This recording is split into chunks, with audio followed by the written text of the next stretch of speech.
Hello everybody. इस video में आपका स्वागत है। यह वीडियो 10th क्लास की सोशल साइंस से संबंधित है।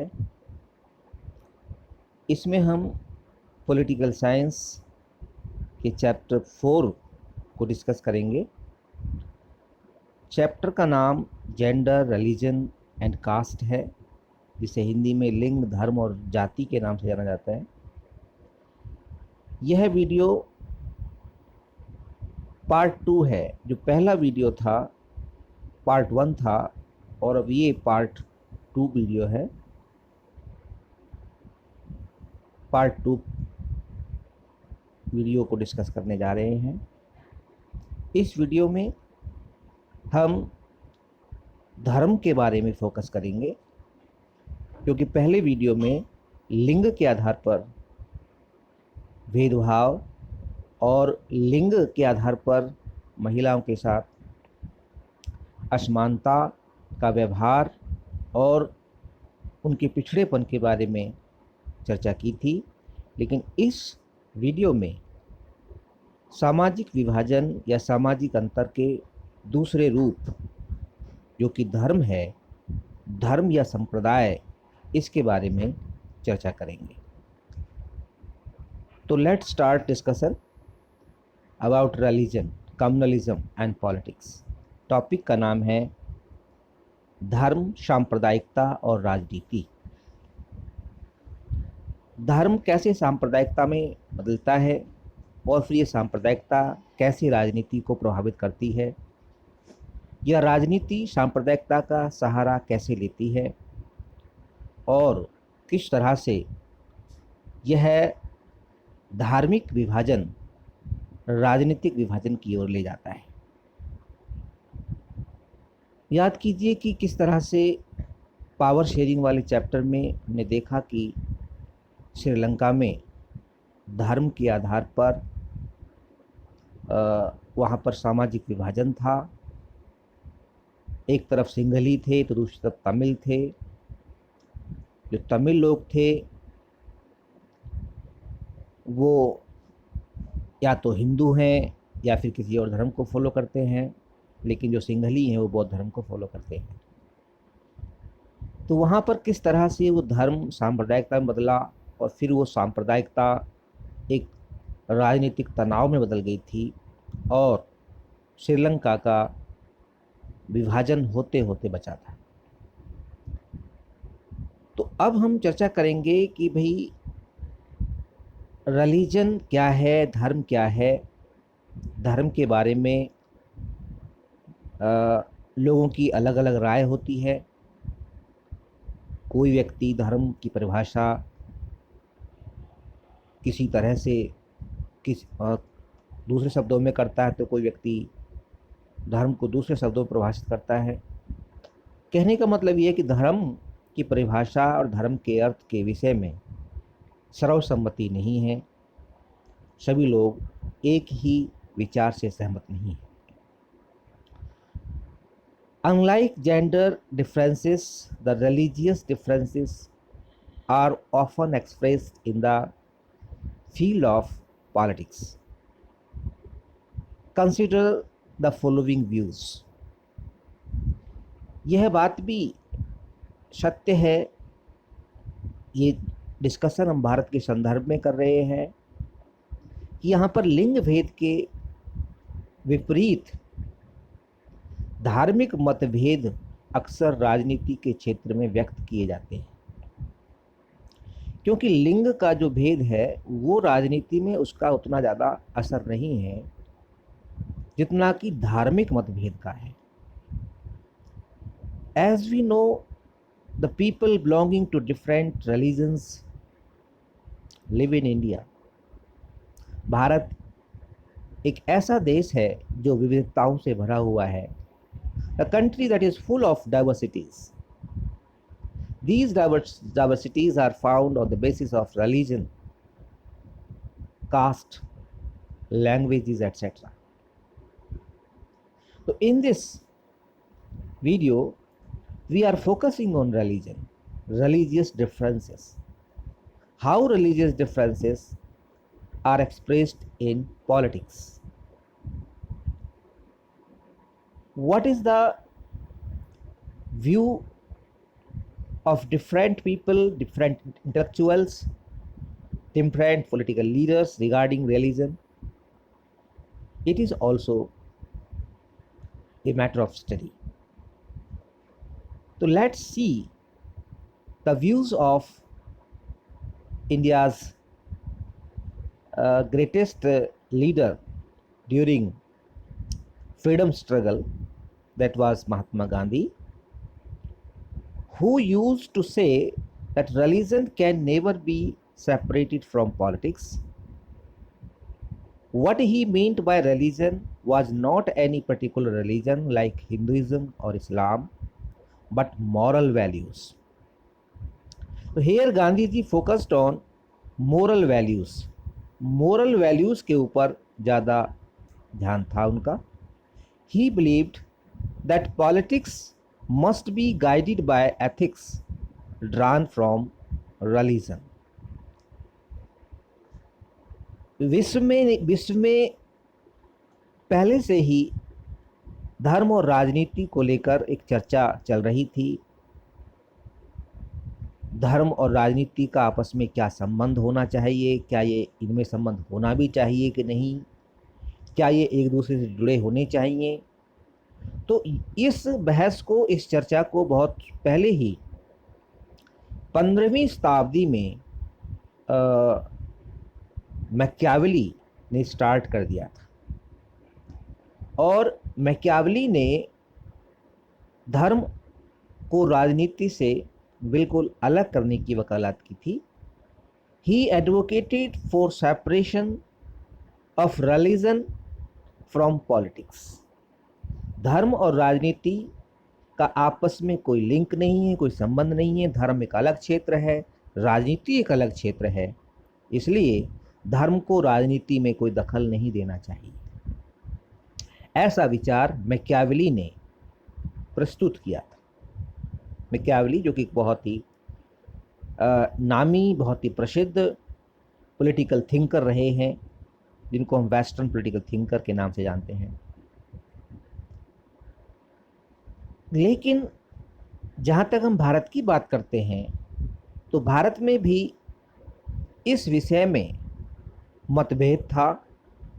कुछ लोग धर्म को राजनीति से अलग रखना चाहते थे, तो कुछ लोग धर्म और राजनीति को जोड़कर देखते थे और दोनों को एक दूसरे का पूरक मानते थे. और इस विचार के साथ खड़े होने वालों में महात्मा गांधी का नाम सबसे ऊपर था. महात्मा गांधी ने कहा कि धर्म को राजनीति से कभी भी अलग नहीं किया जा सकता. धर्म को कभी भी राजनीति से अलग नहीं किया जा सकता. उन्होंने कहा कि बोथ आर इनसेपरेबल. दोनों एक दूसरे से अलग नहीं हो सकते, इनसेपरेबल हैं. उन्होंने कहा, जब उनसे पूछा गया कि धर्म क्या है, तो धर्म का मतलब उनका हिंदू धर्म या इस्लाम धर्म या क्रिश्चियनिटी या सिखिज्म से नहीं था. उनके शब्दों में या उनके विचार में धर्म का मतलब था नैतिक मूल्य, नैतिक मूल्यों का परिपालन करना, मॉरल वैल्यूज़ को फॉलो करना, अर्थात नैतिकता. नैतिकता ही महात्मा गांधी की दृष्टि में धर्म था.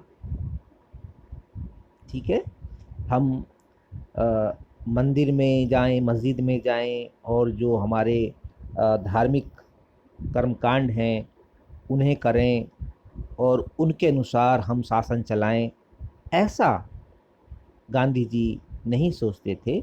गांधी जी का मानना था कि धर्म का मतलब है नैतिक मूल्य, मोरालिटी, एथिक्स. और एथिक्स का मतलब है, मोरालिटी का मतलब अच्छाई है, नैतिकता का मतलब अच्छाई है. तो हम अच्छाई को राजनीति से कैसे अलग कर सकते हैं? यदि हमने अच्छाई को राजनीति से अलग कर दिया तो फिर राजनीति में सिर्फ बुराई रह जाएगी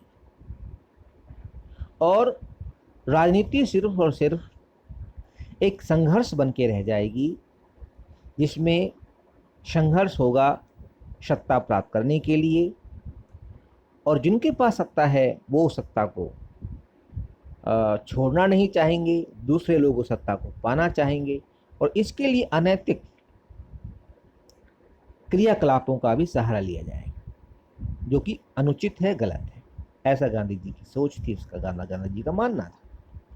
तो उन्होंने कहा कि धर्म से उनका आशय किसी विशेष धर्म से नहीं था, जैसे कि हिंदू धर्म या इस्लाम, लेकिन नैतिक मूल्य जो सभी धर्मों को सूचित करते हैं या सभी धर्मों को एक तरह से लिंक करते हैं, जोड़ते हैं। ठीक है, विच लिंक ऑल रिलीजन्स। नैतिकता हर धर्म में पाई जाती है। कोई भी धर्म ये नहीं कहता कि आप बुराई के रास्ते पे चलो, सभी धर्म ये कहते हैं कि अच्छाई के रास्ते पे चलो, सच्चाई के रास्ते पे चलो, ईमानदारी के रास्ते पे चलो। तो गांधी जी का मानना था कि राजनीति में भी ये चीज़ होनी चाहिए, राजनेताओं को अच्छाई के मार्ग पर चलना चाहिए, सच्चाई के मार्ग पर चलना चाहिए, न्याय के मार्ग पर चलना चाहिए। ठीक है, उनका मानना था कि राजनीति को धर्म से खींची गई नैतिकता द्वारा निर्देशित होना चाहिए। गांधी जी का जो मानना था, उनका मानना था कि धर्म को राजनीति से अलग खींची गई नैतिकता द्वारा निर्देशित होना चाहिए। जो एक धर्म का राजनीति में बहुत हस्तक्षेप होना चाहिए, और वही राजनीति, वही शासन प्रणाली सही काम कर सकती है जो नैतिकता पर आधारित होगी, जो नैतिक मूल्यों के ऊपर चलेगी। ये सोच थी गांधी जी की धर्म को लेकर। इसके साथ ही दूसरे लोग भी थे जो धर्म के विषय में अपने विचार रखते थे। उनमें ह्यूमन राइट्स ग्रुप्स थे, उनमें ह्यूमन राइट्स ग्रुप भी शामिल थे। So many human rights groups in our country have argued that most of the victims of communal rights in our country are people from religious minorities. They have demanded that the government take special steps to protect religious minorities. हमारे देश में मानवाधिकार समूह ने तर्क दिया कि हमारे देश में सांप्रदायिक दंगों के शिकार ज़्यादातर लोग कौन हैं? ज़्यादातर लोग धार्मिक अल्पसंख्यक के वर्ग के लोग हैं। धार्मिक अल्पसंख्यक मीन्स माइनॉरिटीज, वो शिकार होते हैं सांप्रदायिक दंगों का, ऐसा मानना था इनका। ठीक है, उन्होंने मांग की कि सरकार धार्मिक अल्पसंख्यकों की सुरक्षा के लिए विशेष कदम उठाए। जब देश हमारा आज़ाद हुआ और एक नया संविधान बनाया जा रहा था, तो उस समय ये चर्चाएं हो रही थी कि हमें अपने देश में अल्पसंख्यकों को सुरक्षा देनी है। ठीक है, हमें अल्पसंख्यकों को महफूज रखना है, और यदि हम ऐसा करने में सफल हुए तभी हमारा लोकतंत्र सफल माना जाएगा। ये मानना था मानव अधिकार समूहों का। ठीक है, ह्यूमन राइट्स ग्रुप्स। ये ह्यूमन राइट्स ग्रुप्स कौन होते हैं? मानव अधिकार समूह कौन होते हैं? मानव अधिकार समूह ऐसे समूह हैं या ऐसे सक्रिय लोग होते हैं या कार्यकर्ता होते हैं जो लोगों के अधिकारों की रक्षा करने की मांग करते हैं, और लोगों के अधिकारों के वंचन के खिलाफ होते हैं। ये नहीं चाहते कि किसी को मानव अधिकार से या किसी व्यक्ति को मूलभूत अधिकारों से वंचित रखा जाए। ठीक है, तो उनका ये मानना था कि भाई जो धर्म के आधार पर जो दंगे होते हैं उन्हें हम सांप्रदायिक दंगे कहते हैं, है ना। सांप्रदायिक दंगे किसे कहते हैं? What are the communal riots? तो कम्युनल राइट्स जो हैं वो ऐसे दंगे हैं जो धर्म के आधार पर होते हैं। एक धर्म के लोग दूसरे धर्म के लोगों के साथ हिंसा करते हैं, है ना, उन्हें मारते काटते हैं, उन्हें प्रताड़ित करते हैं, उनके घरों को जलाते हैं। तो ऐसे स्थिति को हम सांप्रदायिक दंगा कहते हैं। तो मानव अधिकारियों का मानना था कि धर्म के आधार पर दंगे होते हैं, और इन दंगों में जो कम संख्या जिनकी है, अल्पसंख्यक वर्ग जिसको हम कहते हैं, धार्मिक रूप से जो अल्पसंख्यक हैं, यानी जो दूसरे धर्म को फॉलो करने वाले हैं और उनकी संख्या कम है, वो ज़्यादा टारगेट होते हैं, वो ज़्यादा नुकसान में होते हैं इन दंगों के। इसलिए सरकार की यह जिम्मेदारी बन जाती है कि वह इन धार्मिक अल्पसंख्यकों की सुरक्षा के लिए विशेष कदम उठाए। ठीक है। इसके साथ जो अगला जो समूह था वो था महिलाओं के आंदोलन से जुड़े हुए नेताओं का, जिनको हम फेमिनिस्ट कहते हैं, जिनको हम स्त्रीवादी या फिर हम नारीवादी कहते हैं।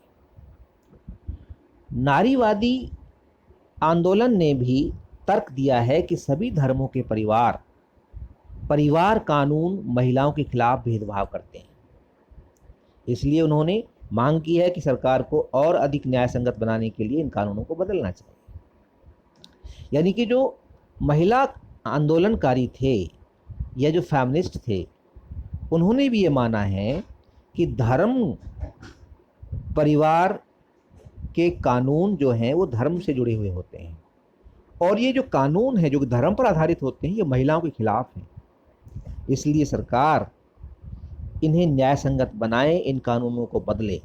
तो धर्म को नारीवादी भी एक तरह से अन्याय और भेदभाव का स्रोत मानते हैं। तो ये भी जो है, इस तरह से हम कह सकते हैं कि नारीवादी भी राजनीति में धर्म के हस्तक्षेप के विरुद्ध थे, और वो नहीं चाहते थे कि धर्म का कोई हस्तक्षेप हो राजनीति में या शासन कार्यों में।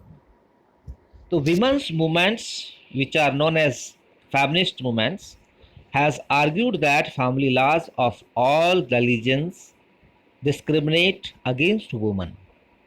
So they have demanded that government should change these laws to make them more equitable. उन्हें ज़्यादा न्याय संगत, इक्विटेबल का न्याय संगत बनाने के लिए सरकार को इन नियमों को बदल देना चाहिए जो धर्म के ऊपर आधारित हैं। उदाहरण के लिए जैसे अगर हम बात करें, भारत में सती प्रथा थी। अब सती प्रथा चूंकि धर्म से जुड़ी हुई थी, और उसे एक बड़ा धार्मिक कर्मकांड माना जाता था कि जब किसी स्त्री के पति की मृत्यु हो जाती थी तो उसे उस मृत पति के चिता के साथ जलना पड़ता था। तो इसमें महिला के ऊपर अत्याचार हो रहा था। ये कानून था, एक पारिवारिक कानून था ये, जो कि धर्म से जुड़ा हुआ था।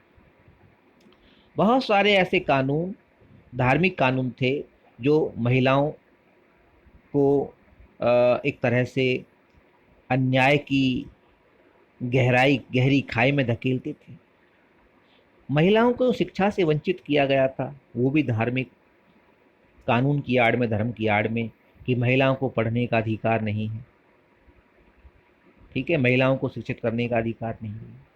ये इस तरह से कुछ पारिवारिक कानून थे जो धर्म से जुड़े हुए थे।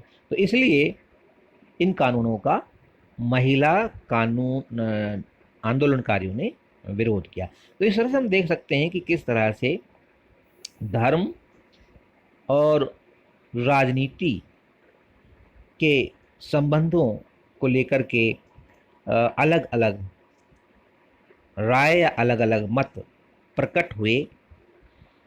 ठीक है, अब हम आगे इसमें चर्चा करेंगे फॉर्म्स ऑफ कम्युनलिज्म के बारे में।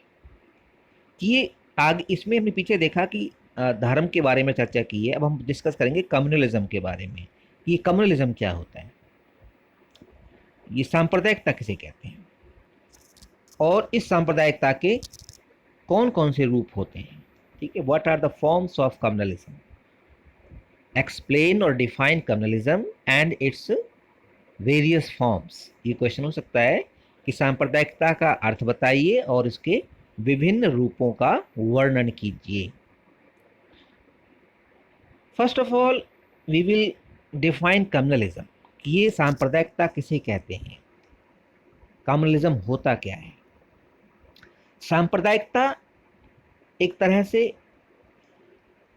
ऐसी उग्र विचारधारा है जिसमें व्यक्ति अपने ही धर्म को दूसरे धर्मों से श्रेष्ठ मानता है और अपने धर्म का वर्चस्व दूसरे धर्म के लोगों पर स्थापित करना चाहता है।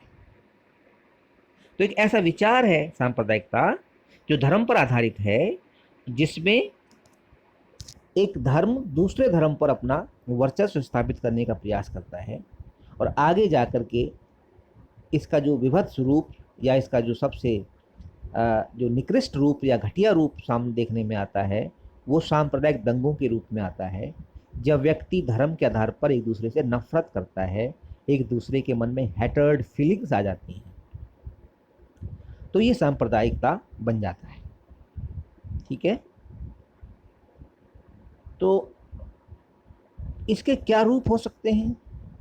सांप्रदायिकता राजनीति में विभिन्न रूप ले सकती है। ठीक है, communalism can take various forms in politics. जैसे the most common expression of communalism is in everyday beliefs. In our everyday life, we meet with communalism. We can see communalism. These routinely involve religious prejudice, stereotypes of religious communities, and belief in the superiority of one's religion over other religions. This is so common that we often fail to notice it, even when we believe in it. देखिए कि सांप्रदायिकता की सबसे आम अभिव्यक्ति रोजमर्रा की मान्यताओं में होती है कि रोज हमारे हम किस तरह से सोचते हैं, हमारे क्या विश्वास होते हैं, वहीं से ये सांप्रदायिकता झलकनी शुरू हो जाती है। हमारे क्रियाकलापों से, हमारे विश्वासों से ये सांप्रदायिकता झलकनी शुरू हो जाती है। ये धार्मिक पूर्वाग्रहों के रूप में धार्मिक समुदायों की रूढ़ियों और अन्य धर्मों के मुकाबले एक धर्म की श्रेष्ठता में विश्वास को शामिल करते हैं। यानी कि जो सांप्रदायिकता है, इसमें धार्मिक पूर्वाग्रह होते हैं कि व्यक्ति धर्म से जुड़ा होकर के अपने धर्म को श्रेष्ठ मानता है और अपने धर्म के लोगों को श्रेष्ठ मानता है, और ये चाहता है कि मेरे धर्म का फतवा, मेरे धर्म का जो पताका है वो, या उसकी जो ध्वजा है वो लहरानी चाहिए, अर्थात मेरे धर्म का ही हर जगह क्या होना चाहिए? वर्चस्व होना चाहिए। क्लियर? और दूसरे धर्म नष्ट हो जाएं और दूसरे धर्म समाप्त हो जाएं, ऐसी उनकी सोच होती है। दूसरे धर्मों के मुकाबले एक धर्म की श्रेष्ठता में विश्वास ही सांप्रदायिकता के रूप में हमें देखने को मिलती है, और ये इतनी सामान्य है, ये इतनी साधारण है कि हम अक्सर इसे नोटिस करने में भी विफल हो जाते हैं। हम इसे नोटिस ही नहीं कर पाते, जबकि हम इसमें विश्वास करते हैं। ठीक है, हम इसमें विश्वास करते हैं, लेकिन ये रूटीनली होते हैं ये सारी चीज़ें, और हम कम्युनल होते हैं, लेकिन फिर भी हमें नहीं लगता कि हम कम्युनल हैं, क्योंकि वो चीज़ें रूटीनली होती हैं, रोज़मर्रा की गतिविधियों में शामिल होती हैं। तो इस तरह से हम सांप्रदायिकता को देख सकते हैं कि ये किस तरह से राजनीति में को प्रभावित करती है और इसके क्या रूप हो सकते हैं। तो इसके जो राजनीति में रूप है वो धार्मिक पूर्वाग्रह, धार्मिक समुदायों की रूढ़ियों और एक धर्म की श्रेष्ठता में विश्वास के रूप में देखने को मिलती है।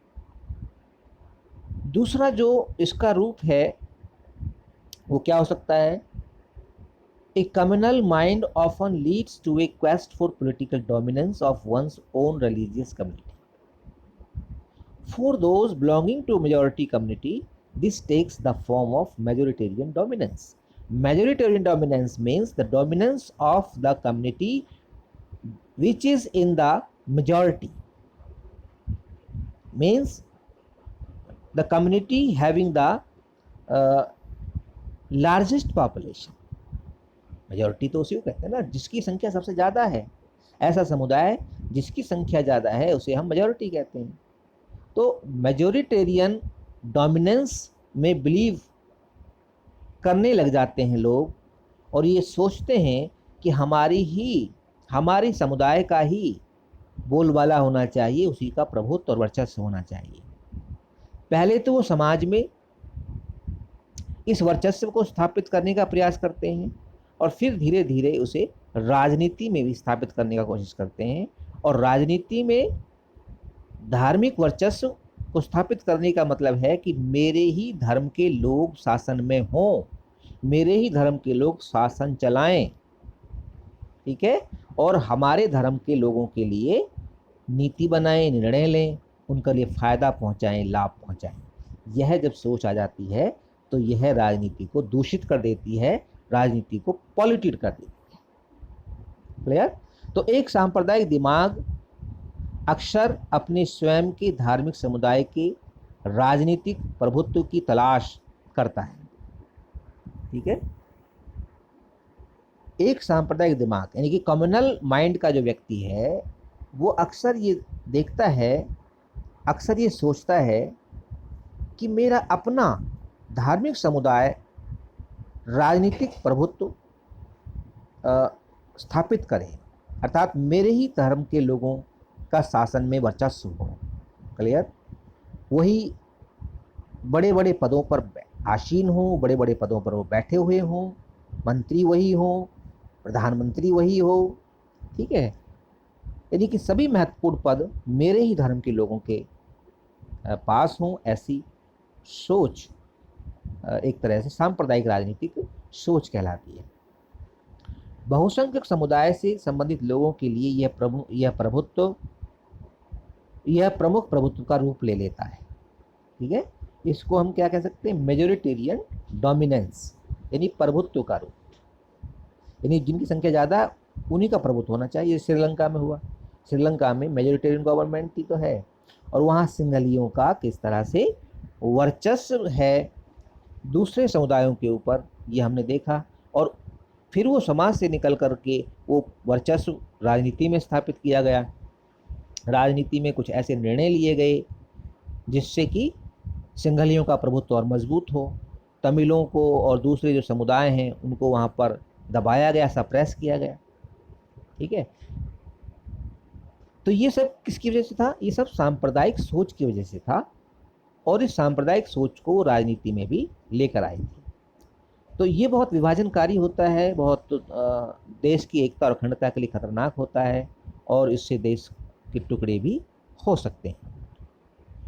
अल्पसंख्यक समुदाय की भी एक अपनी सोच होती है, उसके मन में भी जब ये सोच होती है कि क्यों ना हमारी एक अलग राजनीतिक इकाई हो, अर्थात हमारा एक पॉलिटिकल यूनिट होनी चाहिए, या फिर हमारी एक राजनीतिक पार्टी होनी चाहिए, ताकि हम अपनी मांगों को सरकार के सामने रख सकें।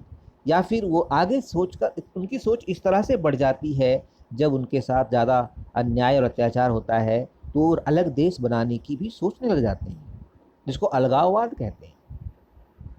तो उनके मन में आता है कि क्यों नहीं हमारा भी अलग देश होना चाहिए, ताकि हम भी शासन कार्यों में भाग ले सकें और शासन को अपनी मर्जी से चला सकें, अपने धर्म के अनुसार चला सकें। ऐसी सोच उनके मन में भी आ जाती है, तो वो भी सांप्रदायिक हो जाते हैं। तो राजनीति में राजनीतिक प्रभुत्व की तलाश, राजनीतिक प्रभुत्व को बनाए रखने की चाहत और राजनीतिक प्रभुत्व प्राप्त करने की इच्छा के रूप में देखने में आती है। इसके साथ ही सांप्रदायिकता के अन्य रूप भी हैं, जैसे पॉलिटिकल मोबिलाइजेशन के रूप में भी सांप्रदायिकता देखी जाती है, ठीक है। सांप्रदायिक पॉलिटिकल मोबिलाइजेशन का मतलब है to mobilise people on the basis of religion to achieve political goal. राजनीतिक उद्देश्यों की पूर्ति के लिए लोगों को धार्मिक आधार पर गोलबंद करना, इकट्ठा करना, एकजुट करना क्या कहलाता है? राजनीतिक गोलबंदी कहलाता है।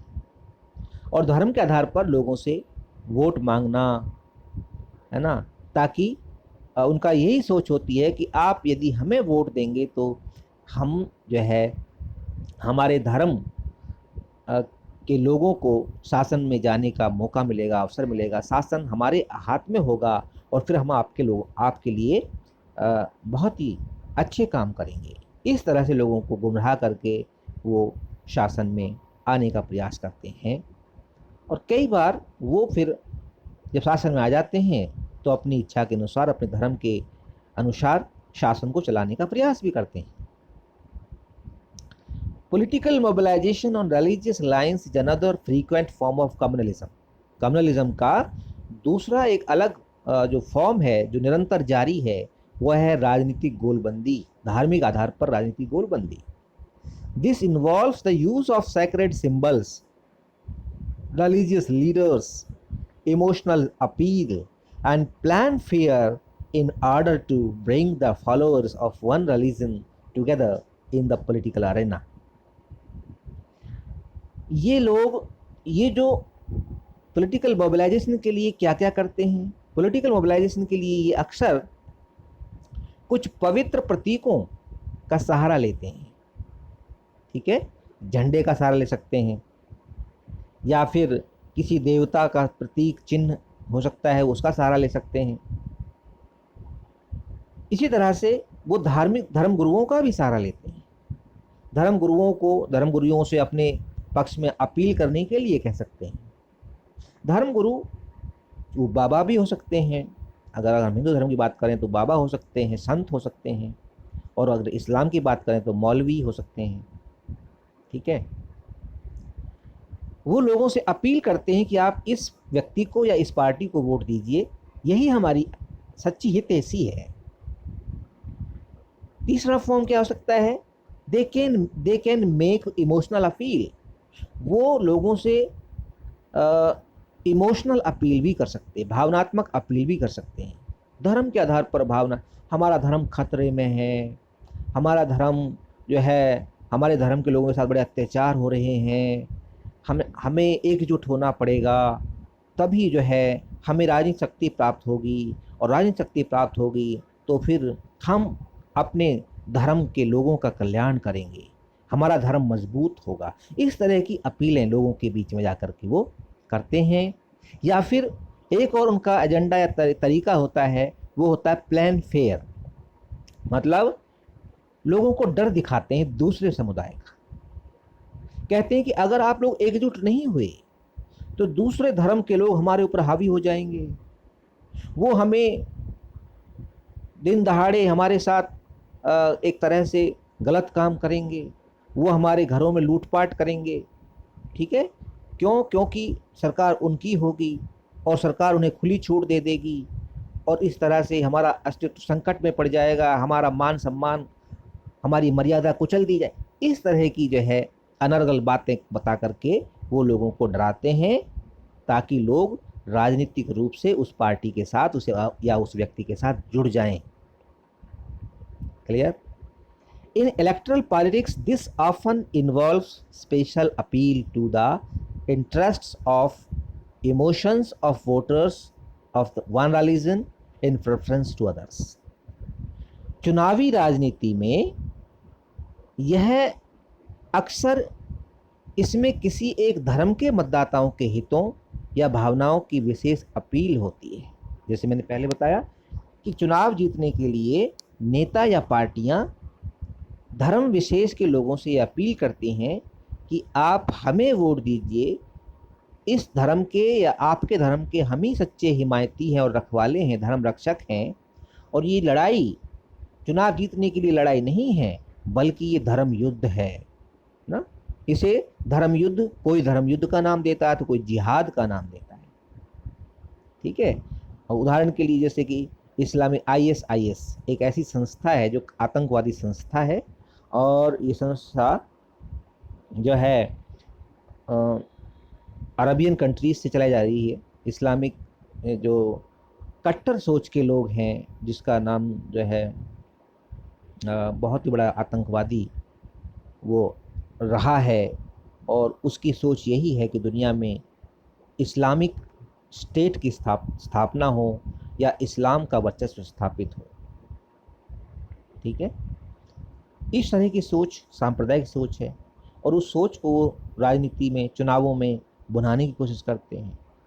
हमारे देश में भी कई पार्टियां ऐसी हैं जो लोगों को बरगलाती हैं, धर्म के नाम पर यह अपील करती हैं कि ये लड़ाई चुनावी लड़ाई नहीं है बल्कि धर्म युद्ध है, और यदि आपने हमें चुनाव में नहीं जिताया तो हमारा धर्म खत्म हो जाएगा, धर्म खतरे में पड़ जाएगा, हमारे लोगों को ज़बरदस्ती कुछ दूसरे धर्म में कन्वर्ट कर दिया जाएगा। इस तरह की बातें की जाती हैं। तो ये राजनीति में धर्म का किस तरह से, सांप्रदायिकता का किस तरह से इस्तेमाल किया जाता है, यह एक सांप्रदायिक रूप कहलाता है।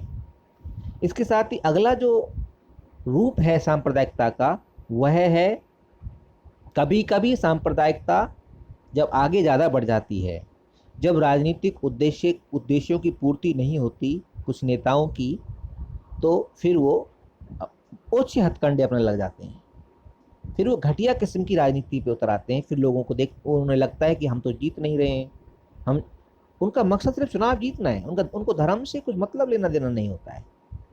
ज़्यादातर मामलों में उसमें लोगों को गुमराह करके बस चुनाव जीत जाते हैं और फिर आराम से बैठ जाते हैं। लेकिन जब उन्हें लगता है कि हम इस चुनाव में नहीं जीत पा रहे, हमारे धार्मिक जो हथकंडे हैं वो काम नहीं आ रहे हैं, लोग हमारी बातों से गुमराह नहीं हो रहे हैं, तो फिर वो अफवाह फैला देते हैं। अफवाह फैला देते हैं और दोनों कम्युनिटीज़ को, दोनों समुदायों को आपस में लड़ा देते हैं। अर्थात वो सांप्रदायिक हिंसा, दंगों और नरसंहार का सहारा लेते हैं। और ये सांप्रदायिक दंगा या सांप्रदायिक हिंसा या सांप्रदायिक नरसंहार सांप्रदायिकता का सबसे बदसूरत रूप है, सबसे एक तरह से कह सकते हैं कि एक निकृष्ट या घटिया रूप है कि लोगों को एक दूसरे को मारने काटने के लिए उकसाया जाता है, सिर्फ चुनाव जीतने के लिए, सरकार बनाने के लिए। भारत और पाकिस्तान को विभाजन के समय कुछ सबसे खराब सांप्रदायिक दंगों का सामना करना पड़ा था। भारत और पाकिस्तान का जब विभाजन हुआ तो हमने देखा कि किस तरह से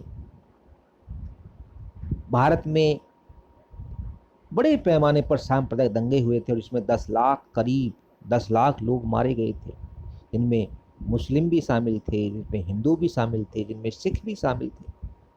बड़े पैमाने पर लोग मारे गए थे। 10 लाख के लगभग लोग इन दंगों का शिकार हो गए थे और इन दंगों को करवाने के लिए जिम्मेदार कौन थे? कुछ नेता, कुछ पॉलिटिकल पार्टीज, ठीक है, जिसमें मोहम्मद अली जिन्नाह का नाम आता है कि मोहम्मद अली जिन्नाह ने पाकिस्तान बनाने की जिद कर दी थी कि मुस्लिमों के लिए अलग देश होना चाहिए और हम पाकिस्तान बनवा के रहेंगे। तो कुछ लोग इसके पक्ष में थे, कुछ लोग इसके पक्ष में नहीं थे, और इस तरह से फिर हिंदू मुस्लिम एक दूसरे के खून के प्यासे हो गए, नेताओं के बहकावे में आ गए और एक दूसरे को मारने काटने लगे, और यह मारकाट इस स्तर तक पहुंच गई कि लगभग 10 लाख लोग मारे गए। तो ये सारे रूप राजनीति में सांप्रदायिकता के रूपों के नाम से जाने जाते हैं या सांप्रदायिकता के रूप हो सकते हैं। सांप्रदायिकता के रूप हमने देखा कि इस तरह से समाज में अपना वर्चस्व स्थापित करने के लिए के रूप में सामने आता है, ठीक है।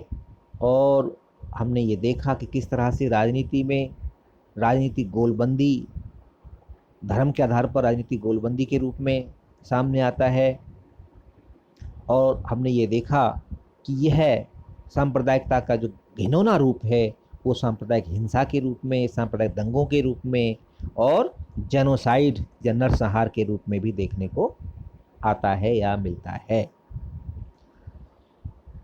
ये जो है सांप्रदायिकता के रूप थे। इस वीडियो नोट में बस इतना ही। Thank you for watching this video. Please don't forget to like, comment, share this video and also subscribe my channel for new videos. Thank you once again.